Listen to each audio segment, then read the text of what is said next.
নবনির্বাচিত সংসদ সদস্য ও মন্ত্রিসভার শপথ অনুষ্ঠানে সামিল হতে চুয়াডাঙ্গা থেকে এসেছেন বিএনপি সমর্থক কামরুজ্জামান রনি।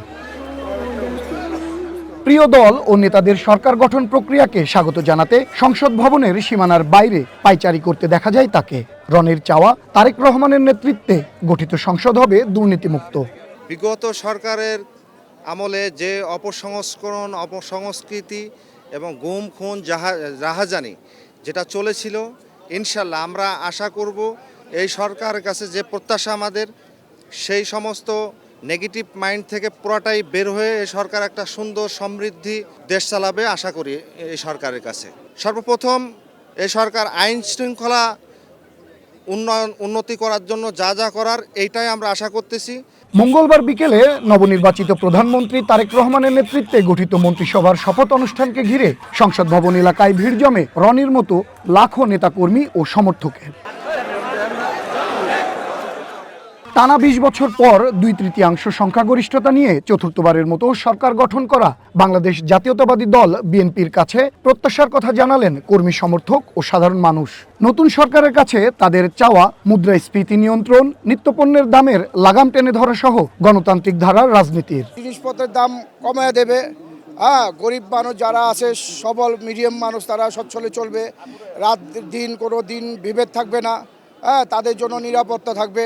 আইন শৃঙ্খলা, দুর্নীতি, চাঁদাবাজ মুক্ত একটি বাংলাদেশ আমরা চাই এবং একটা জনবান্ধব সরকার চাই, শিক্ষার ভালো পরিবেশ চাই। পরিবর্তনের আকাঙ্ক্ষা মানুষের মধ্যে জাগ্রত হয়েছে।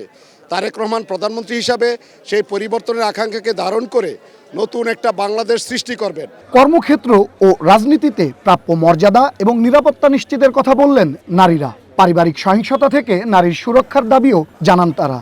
নারী সমাজ আছে, তাদের যেন সম্মানের সাথে মাথা উঁচু করে বাঁচতে পারে, তারা যেন তাদের স্বক্ষেত্রে কর্মক্ষেত্রে খেতে পারে এবং কর্মস্থানটা যেন নিরাপদ হয়। নারী ধর্ষণ হয়েছে, শিশু ধর্ষণ হয়েছে, এই সমস্ত আমরা বিগত দিন দেখে এসেছি।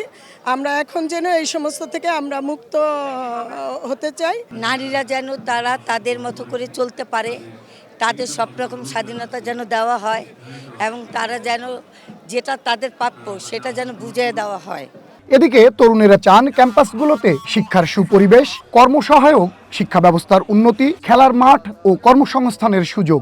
আগামীর বাংলাদেশ যেন তরুণদের সর্বোচ্চ পরিমাণে অগ্রাধিকার দেওয়া হয় এবং তরুণদের শিক্ষা ব্যবস্থা, চিকিৎসা ব্যবস্থা। আর মানুষ কিন্তু আপনার সবচেয়ে গুরুত্বপূর্ণ, মানুষ কিন্তু খেতে চায় না, মানুষ বাসস্থান চায় না, মানুষ চায় একটু নিরাপত্তা। সংসদে আমাদের কথা বলবে, নারীদের অধিকার তুলে ধরবে, এটাই তাদের কাছে আমাদের প্রত্যাশা। কোচিং ব্যবস্থা বন্ধ করে জাস্ট স্কুলের যে পড়ালেখাটা ওইটার মাধ্যমে যাতে শিক্ষা ব্যবস্থাটা পরিচালনা করা হয়। ঢাকা শহরের ভিতরে যাতে খেলার মাঠের ব্যবস্থা করা হয়, কারণ খেলাধুলা হলো মানসিক শান্তি।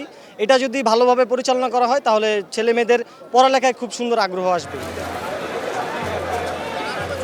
২৪-এর গণঅভ্যুত্থানের পর গঠিত এই সংসদ গণমানুষের আকাঙ্ক্ষা পূরণে কাজ করবে এমন প্রত্যাশা নেতাকর্মী ও সাধারণ মানুষের।